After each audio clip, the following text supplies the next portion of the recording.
y en tu amor toda mi vida rebosando de gratitud y adoración. Manténme firme y arraigado en ti, Jesús, y en tu amor toda mi vida rebosando de gratitud y adoración.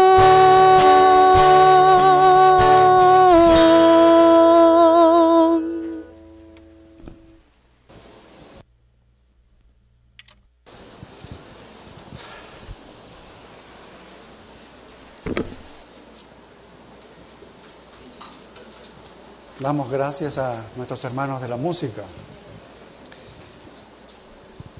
Bien, no sé si ustedes han notado mi dedo. Y voy a explicar por qué. No es que sea tan importante, sino es para que no me pregunten tanto cada vez que voy a saludar.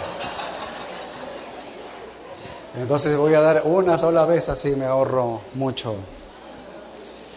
Aunque les parezca mentira, me sucedió por estar limpiando un mueble.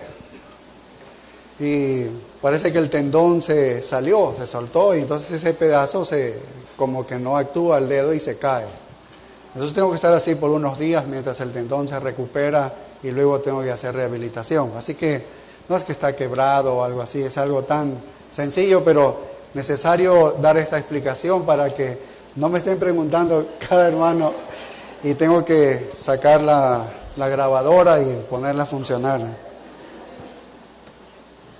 Bien, nosotros seguimos con Apocalipsis capítulo 5. ¿Sí? Podemos abrir nuestras Biblias en este capítulo 5 de Apocalipsis. Y hermanos, por todas las cosas que están sucediendo con las medidas políticas restrictivas que observamos, controladoras por el virus, y cómo el mundo totalmente ha sido afectado, más que nunca la gente se está preguntando, ¿es posible que esté cerca el final de la historia humana? ¿Es posible que esté cerca el fin del mundo? Porque esa es una pregunta que viene a toda persona. Y por la manera como están prácticamente obligando hoy en día a vacunarse, y la amenaza de que si usted no se vacuna no va a poder hacer muchas cosas aquí, como ir al comisariato o algún restaurante, si no muestra ese carnet de vacunación. Y por la manera como se están registrando los que son vacunados, usted se puede vacunar en cualquier otro país y cuando accesa sus datos aquí, ya aparece que usted ha sido vacunado con tal vacuna en otro lugar. Entonces nos preguntamos en verdad si estamos viviendo en los últimos días. ¿Acaso no es esto la preparación de la tribulación, donde habrá el control de las personas, la compra de los alimentos que será solamente para aquellos que estén marcados? ¿Acaso esto no está evidenciando de alguna manera grandes acontecimientos que van a culminar la historia humana, el fin del hombre? ¿Estamos viviendo acaso en la última generación ya? ¿Estamos en la postrimerías de todo esto? ¿Podría Cristo venir en cualquier momento? Y la respuesta es sí. Es sí, hermanos, sí, por la dimensión de todo lo que está ocurriendo. La Biblia describe el tiempo del fin con algunos detalles muy generales y que se ajustan al tiempo que estamos viviendo nosotros. La nación de Israel está de regreso a su tierra.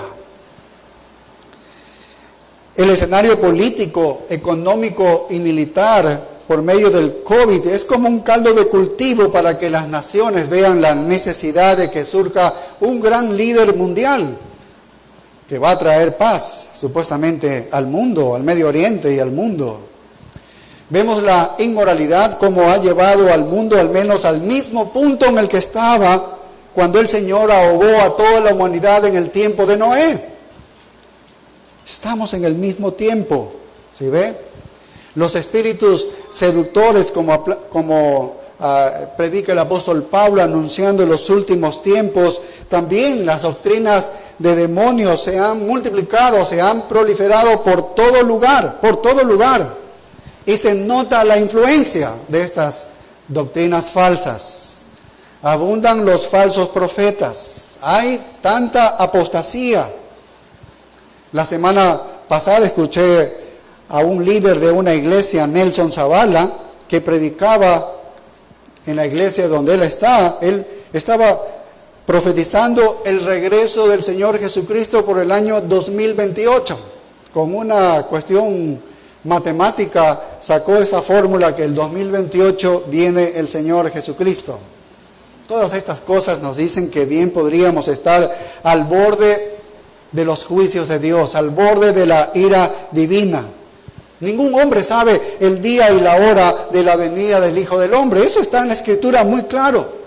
Y tú y yo no podemos especular. Nadie podría especular algo así, porque solamente Dios sabe exactamente cuándo viene. Nosotros podríamos discernir la escena que nos rodea. Tal vez tener algún mayor sentido de anticipación que las generaciones pasadas han tenido. Pero la realidad es que solamente Dios lo sabe. Podría estar cerca en verdad por todo lo que está pasando. Podría estar muy cerca. No se nos da el tiempo del fin en las Escrituras, pero sí se nos da una descripción de los acontecimientos y el desarrollo de esta ira de Dios que va a venir, que será el final de la historia humana, y el establecimiento del reino de Cristo aquí. Eso sí se describe para nosotros de una manera asombrosa, con muchos detalles aquí en el libro del Apocalipsis. Sí hay toda esa información. Hay indicaciones también en profetas como Isaías, en Ezequiel, Daniel, Zacarías, Mateo, Lucas también nos habla un poco de esto, pero la gran porción de las Escrituras que se enfoca en los eventos del fin de la historia humana, es este libro del Apocalipsis. Y el desarrollo de la escena final se registra ante nosotros aquí. Estamos en el capítulo 5, capítulo 6 comienza todo eso.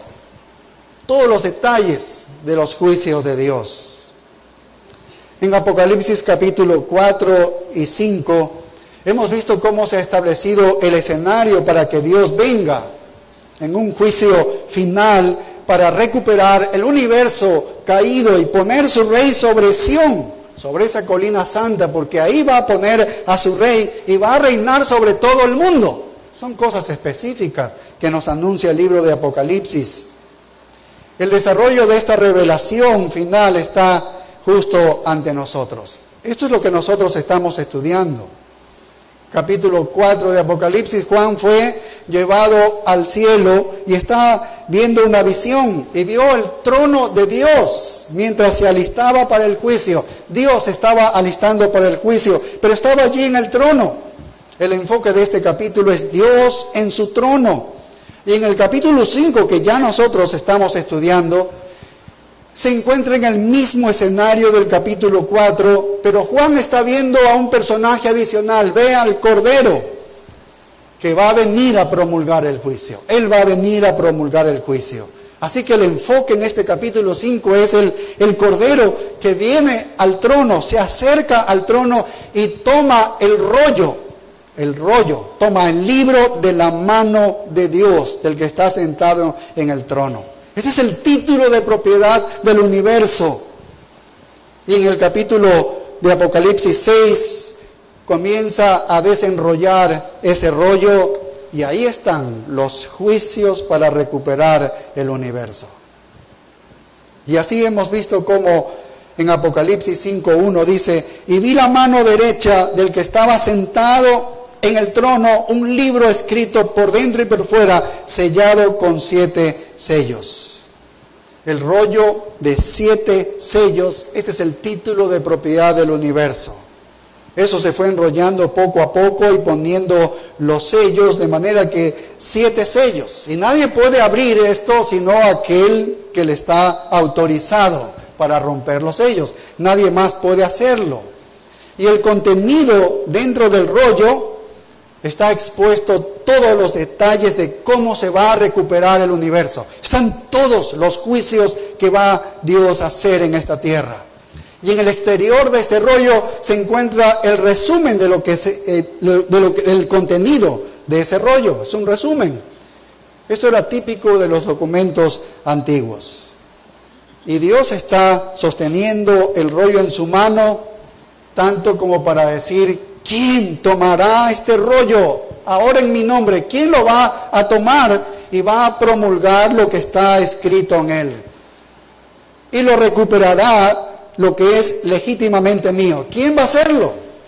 Y ya estudiamos esto, vimos el primer punto, que es la búsqueda del digno. Se estaba buscando en el cielo quién es digno. Y el verso 2 dice Juan, y vi un ángel fuerte que pregonaba a gran voz, ¿quién es digno de abrir el libro y desatar sus sellos? Y ninguno, ni en el cielo ni en la tierra, ni debajo de la tierra podía abrir el libro, ni aún mirarlo. Nadie tenía esta capacidad. Nadie tenía la dignidad de abrir este libro. Para abrir el pergamino y promulgar su contenido, tenías que ser digno de hacerlo. Tenías que ser el heredero perfecto de Dios. Para abrir este rollo y promulgar su contenido, tenías que ser capaz de hacerlo. Tenías que tener el poder de Dios para hacerlo. Ese era uno digno.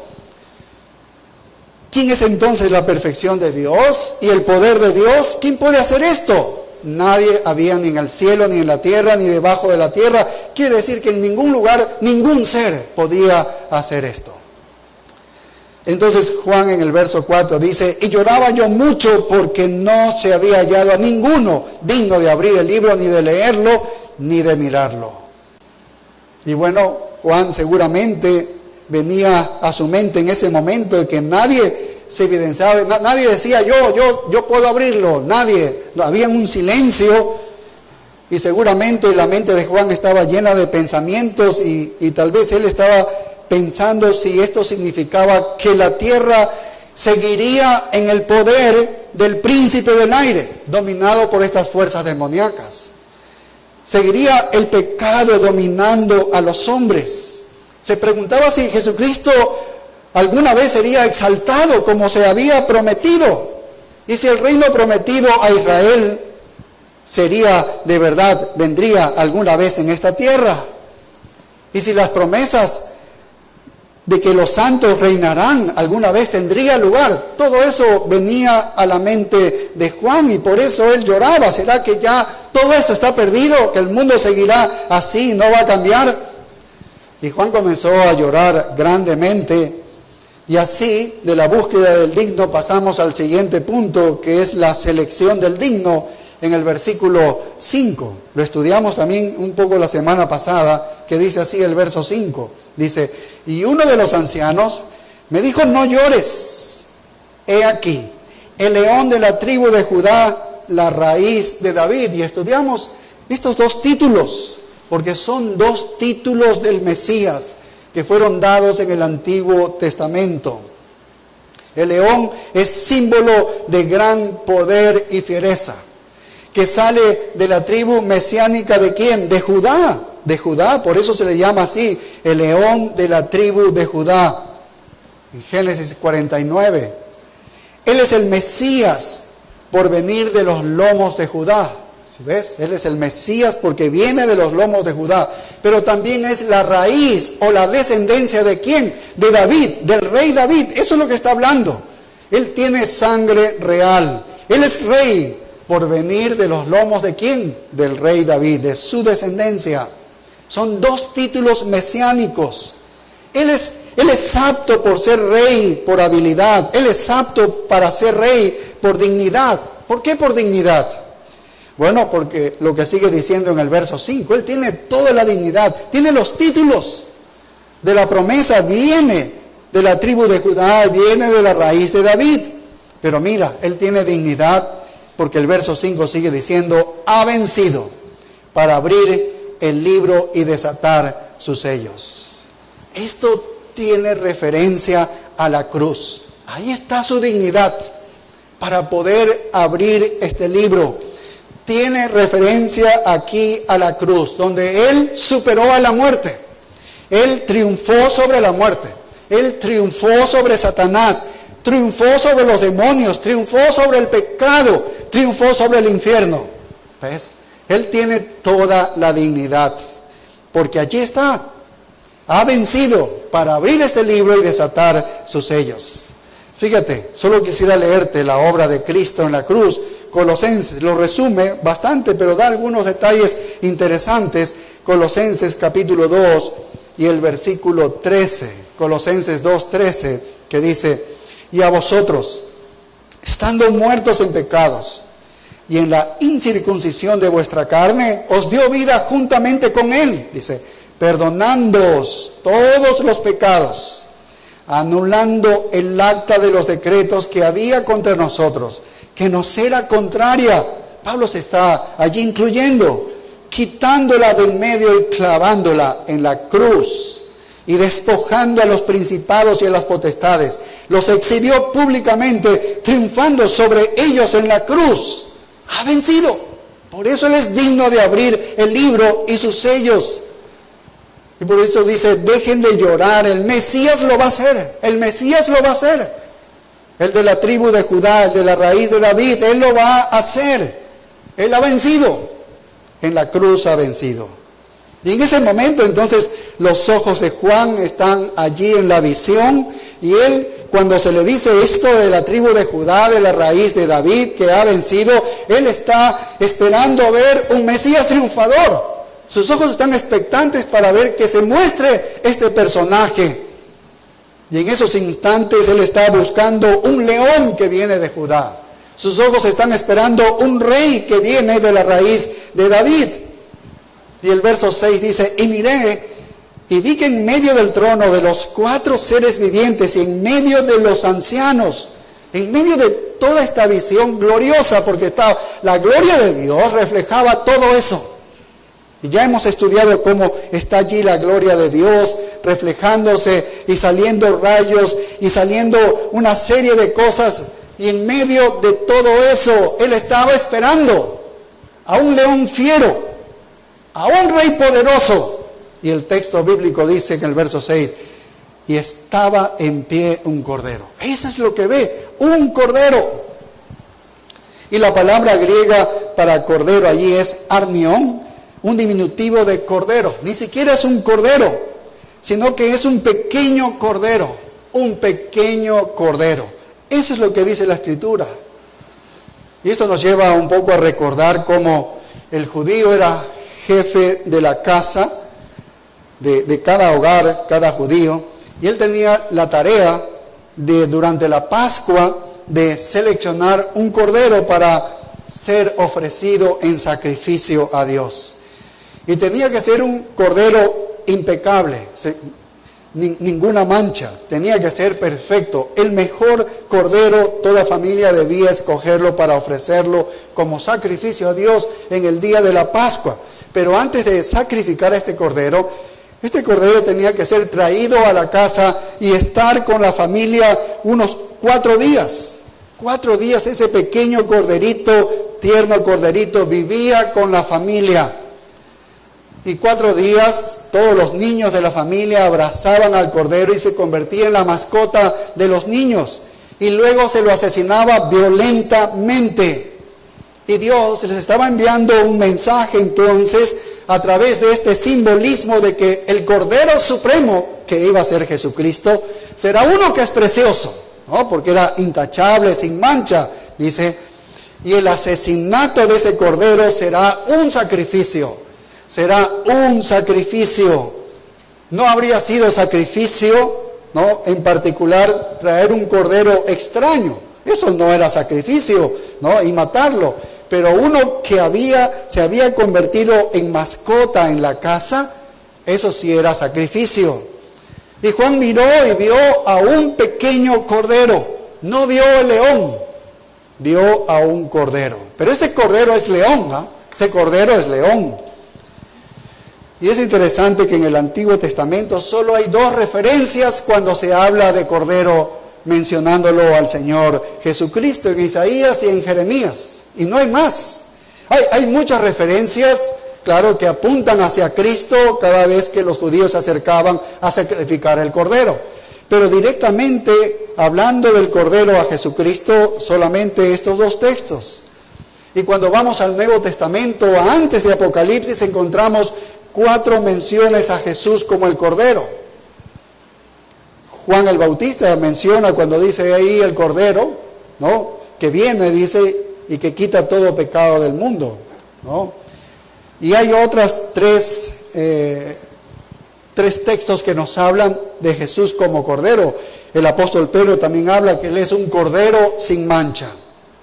Entonces esta palabra cordero solo se usa con respecto a Cristo 6 veces en la Biblia, en toda la Biblia, antes del libro de Apocalipsis. Y es interesante porque cuando abrimos Apocalipsis encontramos 28 veces la palabra cordero, ¿no? Es una palabra entonces clave, 28 veces. Esta palabra es una palabra clave para este libro, para mencionar al Hijo de Dios, para mencionar al Hijo de Dios. Y este no es un cordero cualquiera.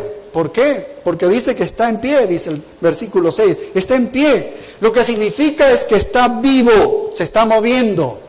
Y Juan ve a Cristo allí en la figura de un cordero en sus pies y está en movimiento.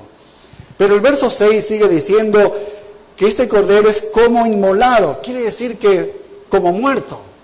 El cordero quiere decir que lleva las cicatrices de las heridas de muerte. Ahí las lleva.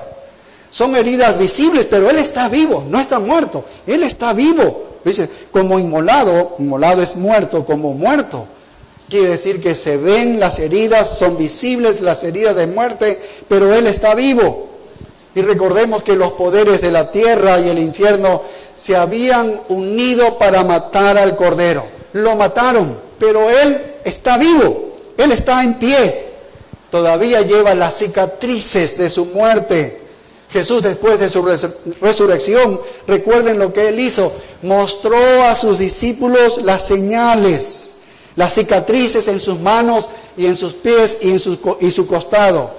El Cordero tenía heridas de muerte, pero el Cordero estaba vivo.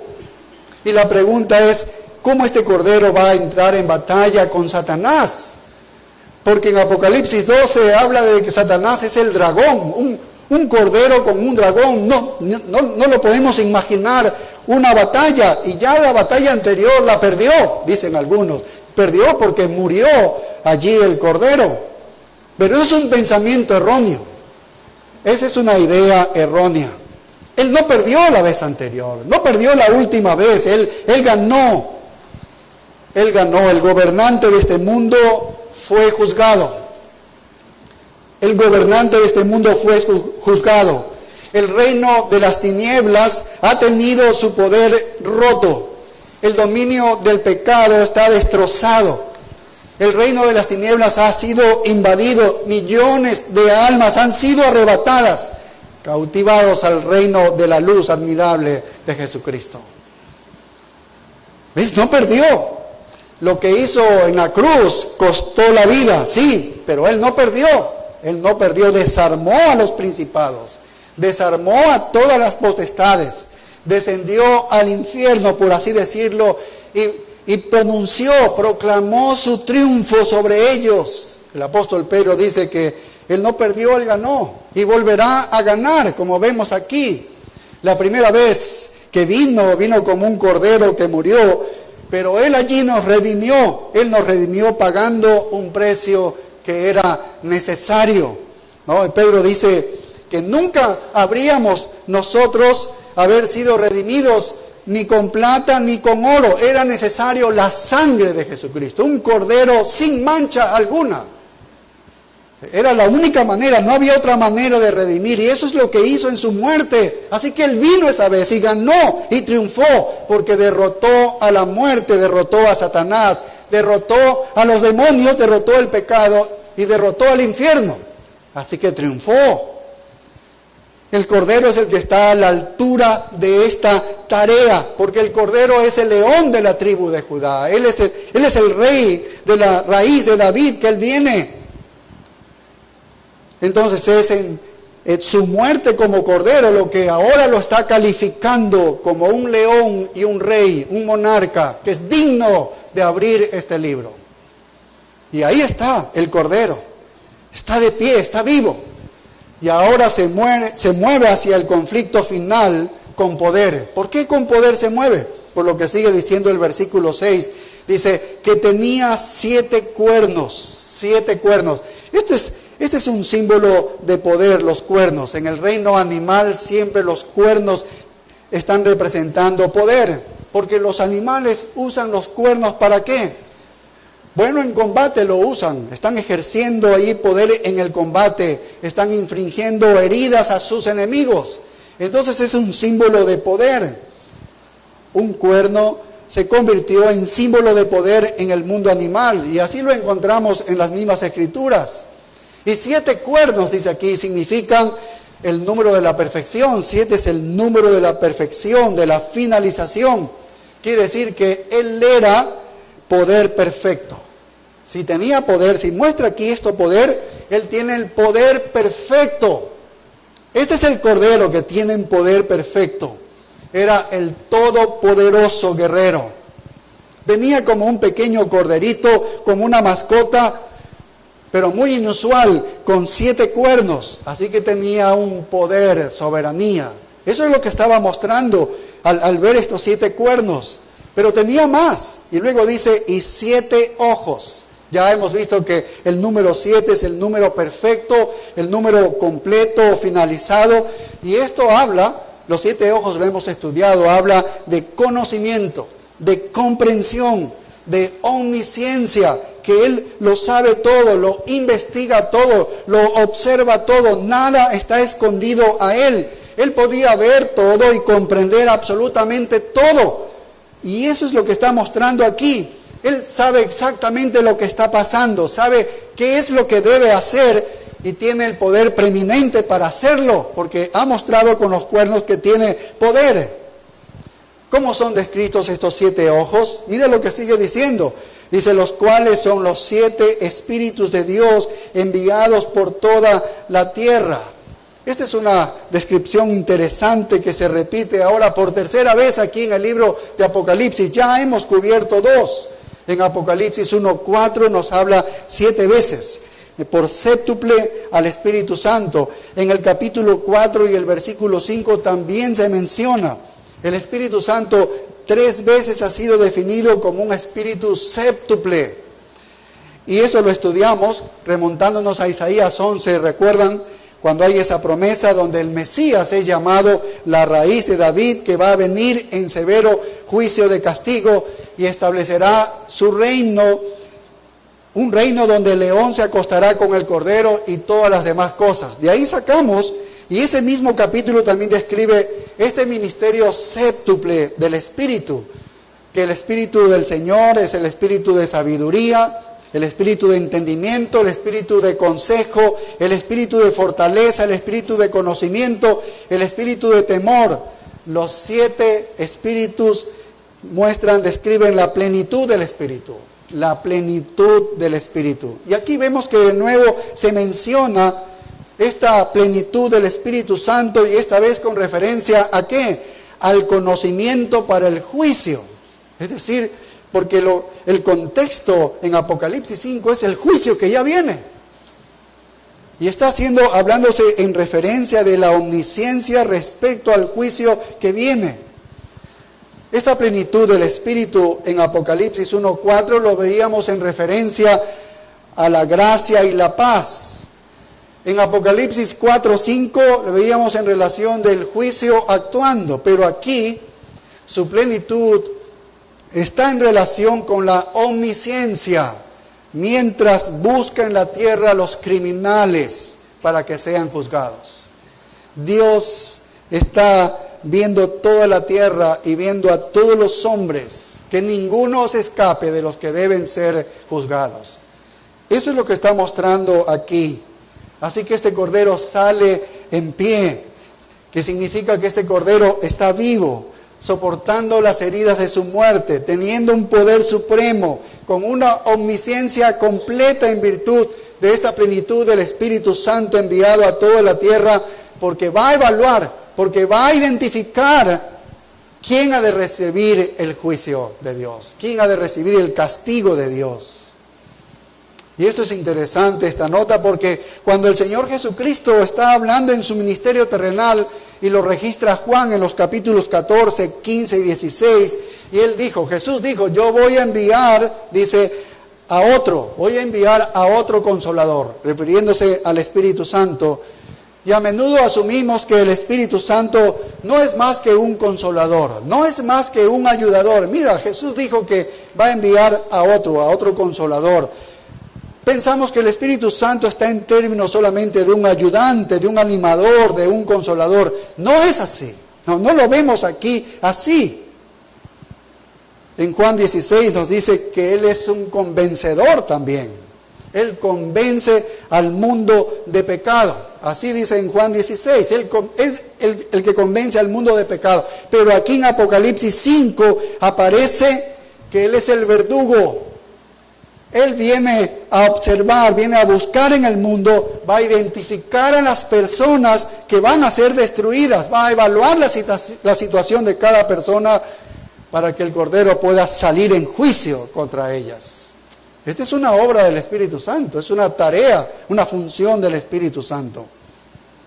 Y luego observa el versículo 7, Apocalipsis 5 y el verso 7, dice, y vino y tomó el libro de la mano derecha del que estaba sentado en el trono. Vaya, este es un momento increíble, porque el Cordero se ha acercado al trono y dice que tomó el libro de la mano derecha del que estaba sentado en el trono. Aquí está un acto monumental, final en la escena celestial. Esto es lo que se ha estado construyendo desde Apocalipsis capítulo 4, verso 1. Este es el gran acto culminante de la historia de la humanidad. Porque aquí se va a poner ya fin a la historia del hombre. Aquí se va a poner fin.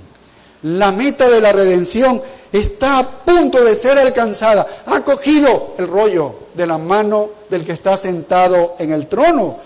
Ha tomado el rollo, el libro. El paraíso está a punto de ser recuperado. El Edén está a punto de ser restaurado. El Cordero viene y toma el rollo de la mano de Dios. Este es un momento expectante, especial. Este momento monumental, si lo podemos llamar así, también es descrito por el profeta Daniel. Es el mismo momento, solo que con algunas variaciones. Él no menciona el rollo que ha tomado el Cordero. Él no menciona el rollo. Y no menciona que es el Cordero, sino el Hijo del Hombre, que es lo mismo. El Cordero es el Hijo del Hombre. Mira Daniel 7:13. Solo para no hablar de memoria, veamos lo que dice el libro del profeta Daniel, capítulo 7 y el verso 13. Daniel 7:13 dice, miraba yo en la visión de la noche, y he aquí con las nubes del cielo venía uno como hijo de hombre, que vino hasta el anciano de días. Este es Dios, que está en el trono. Y le hicieron acercarse delante de él, y fíjate, se acercó, no habla del rollo, pero dice, le fue dado ¿qué? Dominio, gloria y reino. El mismo escenario de Apocalipsis 5. El mismo escenario de Apocalipsis 5. Se le da dominio, gloria y reino. ¿Cuán extenso es este reino? ¿Cuán extenso es? Mira lo que sigue diciendo. Para que todos los pueblos, naciones y lenguas le sirvieran. Su dominio es dominio eterno, que nunca pasará. Y su reino uno que no será destruido. ¡Qué tremendo! ¡Qué tremendo! Regresamos a Apocalipsis 5 y vemos el versículo 7. Vemos lo que hace con este rollo. Él lo toma, el verso 7 dice, y vino y tomó el libro de la mano derecha del que estaba sentado en el trono. Este es el momento, hemos dicho, más significativo en la historia de la humanidad. El momento en que el Cordero toma el rollo y comienza a inaugurar entonces la recuperación del universo perdido. perdido por el pecado, perdido por Satanás, perdido por la muerte, perdido por el infierno, pero aquí está la inauguración, ¿no?, de la reivindicación. Aquí va la recuperación. Y cuando el Cordero toma este pergamino, es con el propósito de ¿qué? Porque Él lo va a tomar y lo va a abrir. Y a lo que se va a abrir, ahí está la manera cómo lo va a recuperar. Están los juicios de Dios.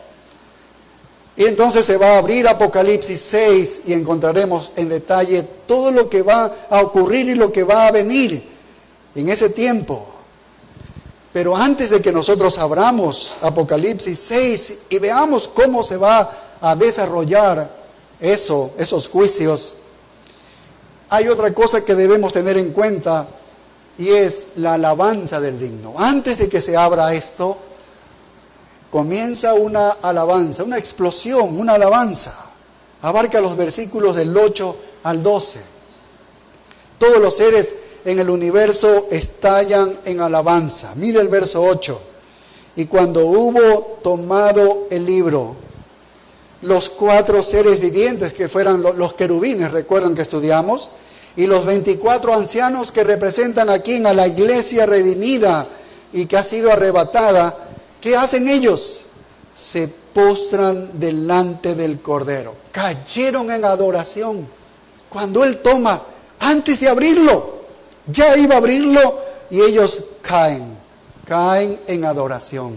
Los seres vivientes y la iglesia cae en adoración. Es el momento por el cual todo el cielo y la tierra redimida han estado esperando. Este es el momento crucial. Se postraron, dice, delante del Cordero, caen en adoración. Y ahora fíjate lo que sigue diciendo el verso 8.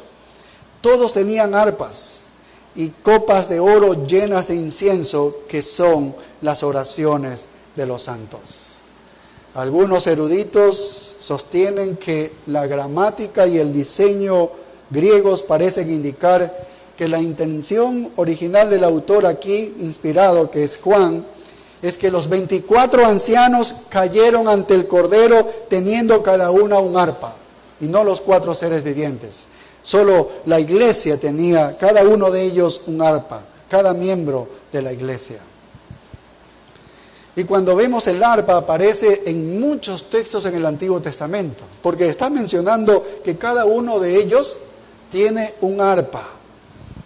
Bueno, hay instrucciones específicas en el Antiguo Testamento. En el caso del rey David, se le dio instrucciones específicas de cómo es que se debía adorar a Dios, cómo se debería alabar a Dios. Y se enumera cada una de estas cosas. Hubo muchos. Por ejemplo, en primer libro de Samuel 25:6, primer libro de Samuel 25:6, mira lo que dice aquí. Y menciona aquí justamente este instrumento que es el arpa. Dice, y todos estos estaban bajo la dirección de su padre en la música. Dice, en la casa de Jehová, con címbalos, salterios, que vienen a ser liras, que es diferente del arpa, porque luego dice, y arpas, dice, para el ministerio del templo de Dios, Asam, Jedutum y Enán estaban por disposición del rey, o sea, bajo la dirección del mismo rey. Y mira el verso 7, y el número de ellos, con sus hermanos instruidos en el camino para Jehová, todos los aptos, fue 288. Vaya. Y aquí está el arpa. Así que de alguna manera vemos cómo el arpa tiene que ver con la alabanza al Señor o con la adoración a Dios. Un coro muy grande, y tenían instrumentistas acompañándolos con arpas, con liras y con platillos, con címbalos, dice. Vaya, así es como alababan al Señor. Hay innumerables textos en los salmos que nos indican que el arpa era parte de la alabanza al Señor. Cuando se alababa al Señor, allí estaba este instrumento, el arpa estaba allí. En el libro de Apocalipsis, por ejemplo, capítulo 14 y el verso 2, también observamos en estas alabanzas que se hacen en el cielo, Apocalipsis 14:2, aquí también aparece el arpa. Dice, y oí una voz del cielo como estruendo de muchas aguas y como sonido de un gran trueno, y la voz que oí era como de arpistas que tocaban sus arpas. Ahí está. Estaban tocando allí en la alabanza al Señor. Entonces vemos el arpa que está relacionada con la alabanza al Señor, en la adoración al Señor. Vamos un capítulo más, capítulo 15, Apocalipsis 15 y el verso 2. 15:2 dice, vi también como un mar de vidrio mezclado con fuego, y a los que habían alcanzado la victoria sobre la bestia y su imagen, y su marca y el número de su nombre, en pie sobre el mar de vidrio, con las arpas de Dios, y cantaban el cántico de Moisés, siervo de Dios, y el cántico del Cordero, diciendo, grandes y maravillosas son tus obras, Señor Dios, todopoderosos, justos y verdaderos son tus caminos, Rey de los santos. Eso lo cantaban con esos instrumentos, y ahí estaba el arpa. Estos son creyentes, son las personas que han sido redimidas y están tocando el arpa y cantando la canción de liberación que cantó Moisés.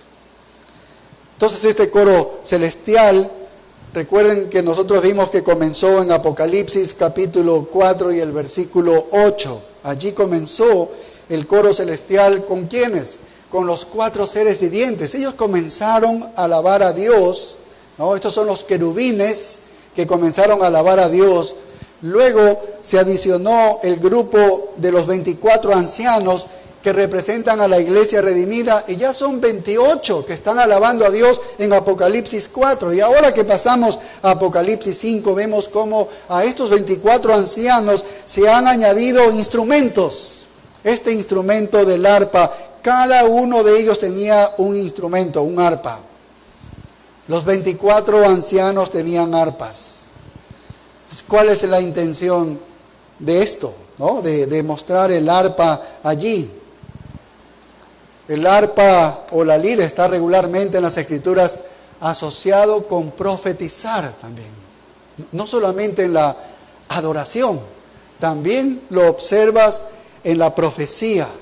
Se asocia regularmente con profetizar.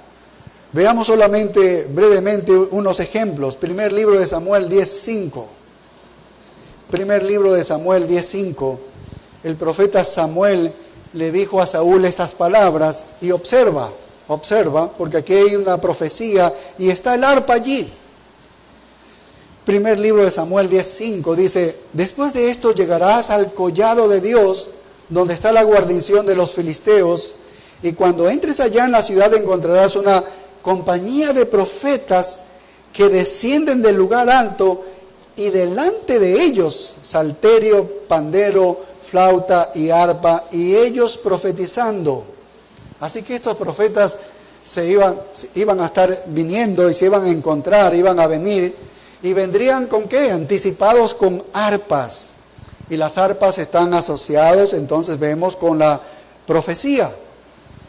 Por ejemplo, Eliseo no tenía el espíritu de profecía, él no profetizaba. Pero mientras estaba ante 2 reyes, mira lo que dice el segundo libro de Reyes, capítulo 3 y el verso 15. Segundo libro de Reyes, capítulo 3 y el versículo 15. Mira lo que dice.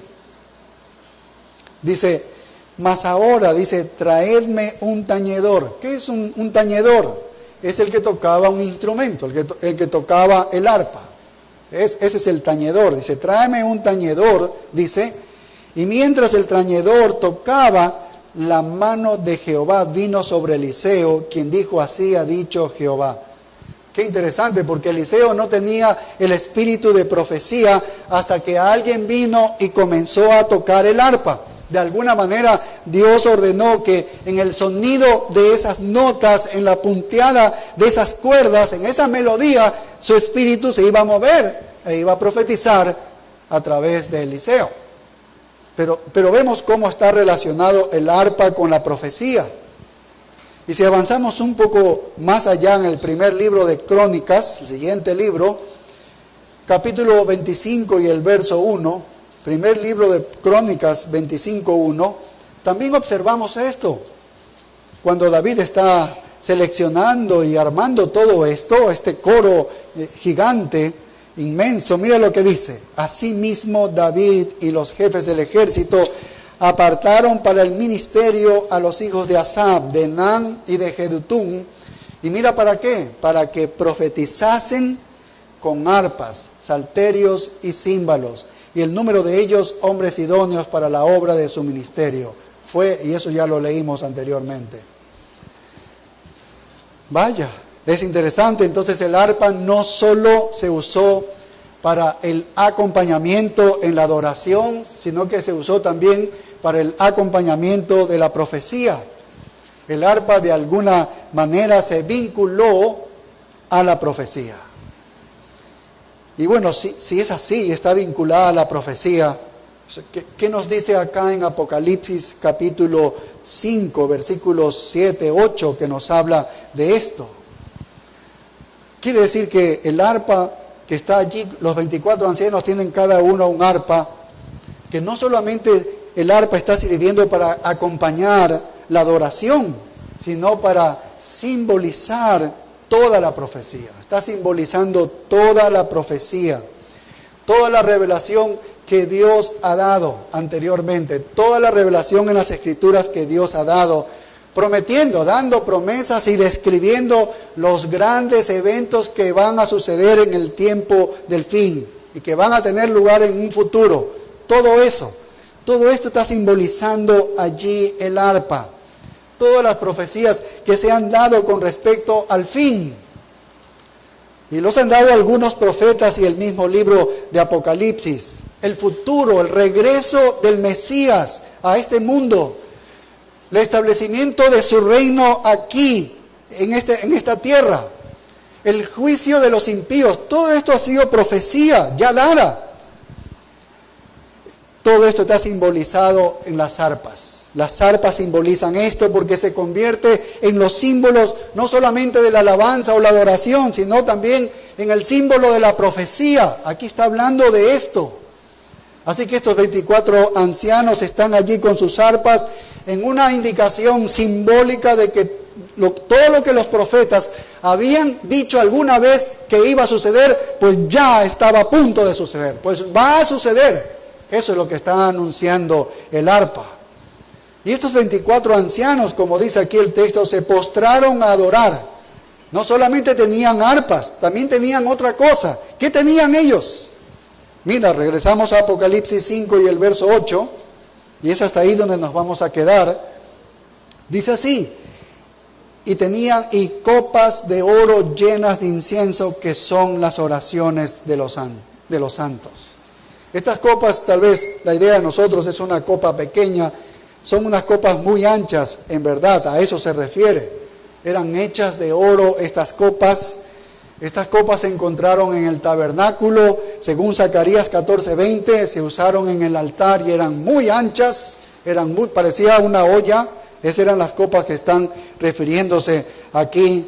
Estos son símbolos de la función sacerdotal, porque estas copas de oro simbolizaban la obra sacerdotal de intercesión por el pueblo. Esto es lo que hacían las copas. ¿Por qué? Porque estas copas estaban, ¿qué dice? Llenas de incienso.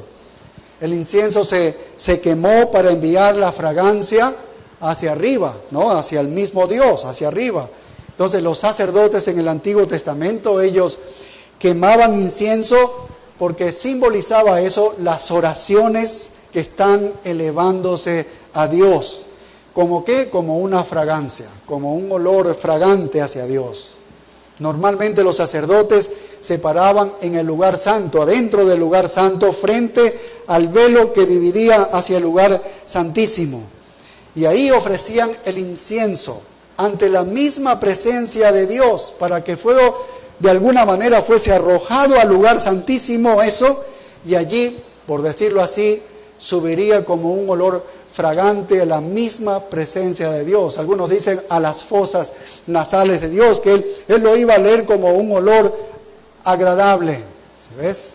Entonces era símbolo de la oración elevada por el pueblo a Dios.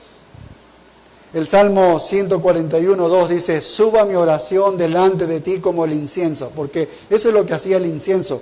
Ese olor agradable subía a la misma presencia de Dios. Entonces, este era el modelo que usaban en el Antiguo Testamento. Cada vez que un sacerdote entraba a quemar el incienso, la gente oraba, estaba afuera, estaba orando, y el incienso entonces simbolizaba que esas oraciones iban a llegar a Dios como un olor fragante, iban a ser oraciones escuchadas por Dios. Bien, hermanos, entonces así como las arpas de los 24 ancianos están representando las profecías, todas las promesas respecto a lo que va a suceder en el final, todas las revelaciones respecto a esto, todas las escrituras que predicen el tiempo del fin, y las copas de incienso representan las oraciones de todos los santos a través de todas las edades, para que esta redención se haga, pueda venir. Esta es la oración de los santos. La oración de los santos. Entonces es una escena increíble porque está la profecía y está la oración. La profecía de todos los eventos y promesas que se van a cumplir ya, y a la vez las oraciones de los santos que han hecho para que ya venga la redención. Ya venga la redención. Seguramente, si tú has estado pasando muchas pruebas difíciles, eso es lo que has estado orando. Señor, ven ya pronto. Esas son las oraciones. Y no solo las nuestras, sino las de todos los tiempos, de todos los hombres, de todos los cristianos. Mientras estos 24 ancianos están con las arpas diciendo que toda esta profecía ya se cumpla, se haga realidad todo lo que ha prometido, así mismo está diciendo con estas copas de oro, este incienso que llega a Dios, está diciendo, Señor, escucha el clamor de tus hijos, como un resumen, todo resumido de todos los tiempos, de todos los hombres que han pedido, Señor, que ya ocurra esta redención final y tu gloria se manifieste ya. Y si observamos en la Biblia y en el mismo libro de Apocalipsis, las oraciones de los santos es un tema importante. Hay muchísimas oraciones de los santos, pero voy a referirme a dos y con eso terminamos. Mira Apocalipsis 6:10. Aquí hay una ilustración de las oraciones. Aquí hay algunos santos que han sido asesinados, han sido martirizados. Aquí algunos santos, ¿sí? ¿Y qué están haciendo ellos? Mira el verso 10 lo que dice. Apocalipsis 6:10 dice, y clamaban a gran voz. Tal vez tú y yo podemos identificarnos cuando pasamos problemas muy difíciles, muy duros. Y clamaban a gran voz diciendo, ¿hasta cuándo, Señor santo y verdadero, no juzgas y vengas nuestra sangre en los que moran en la tierra? Bueno, nosotros no hemos muerto, pero padecemos muchas veces y oramos de alguna manera, Señor, ya ven, haz juicio, juzga de una vez todo. ¿Cuánto tiempo van a prosperar los inicuos y los santos van a ser martirizados? Esto es lo que le estaba diciendo este grupo de personas, de creyentes. ¿Cuándo vas a venir, Señor? ¿Cuándo? ¿Cuándo? ¿Cuándo vas a castigar a los inicuos que se mofan de ti, que hacen lo malo y siguen campeantes en este mundo? Y parece que prevalecieran. ¿Y cuándo vas a exaltar a los justos, de verdad? Eso es lo que le están diciendo a Dios. Y mira otra ilustración en Apocalipsis 8:3. Apocalipsis 8:3. Otro ángel vino entonces y se paró ante el altar con un incensario de oro y se le dio mucho incienso para añadirlo a las oraciones de todos los santos. Ahí están todos los santos acumulados, ¿sí ves? La oración de todos los santos sobre el altar de oro que estaba delante del trono. Y mira lo increíble, que estas oraciones de los santos llegan un momento en que va a ser su cumplimiento, ¿sí? Y aquí está, mira, verso 4. Y de la mano del ángel subió la presencia de Dios, el humo del incienso con las oraciones de los santos. Y el ángel tomó el incensario y lo llenó de fuego del altar. Vaya. Y lo arrojó a la tierra.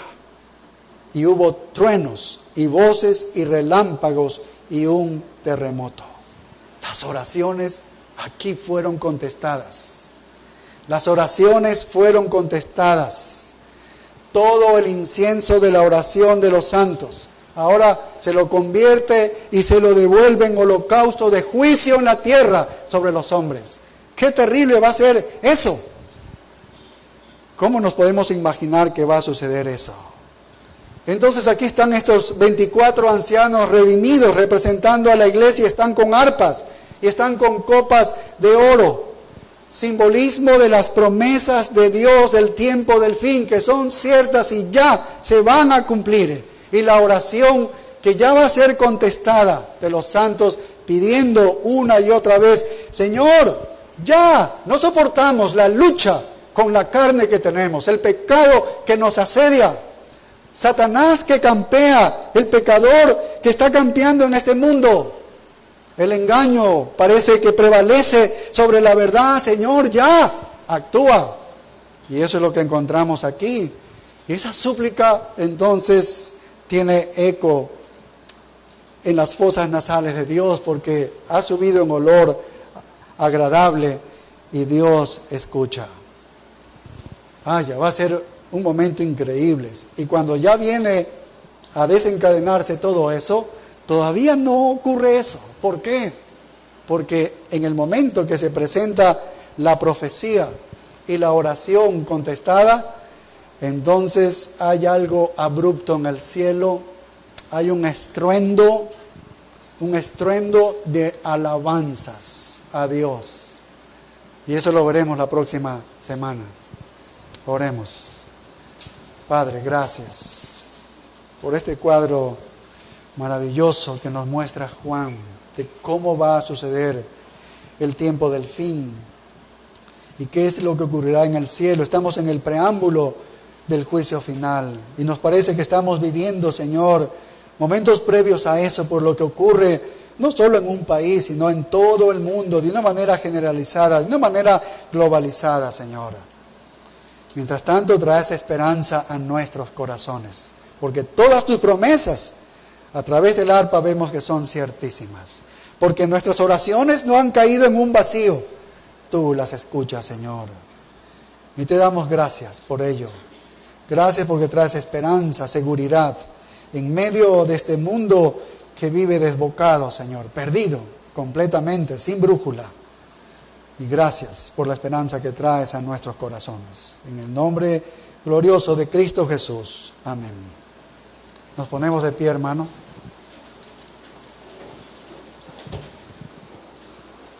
Gracias, Padre, por este tiempo que hemos estado en tu presencia, gozándonos junto con nuestros hermanos, Señor.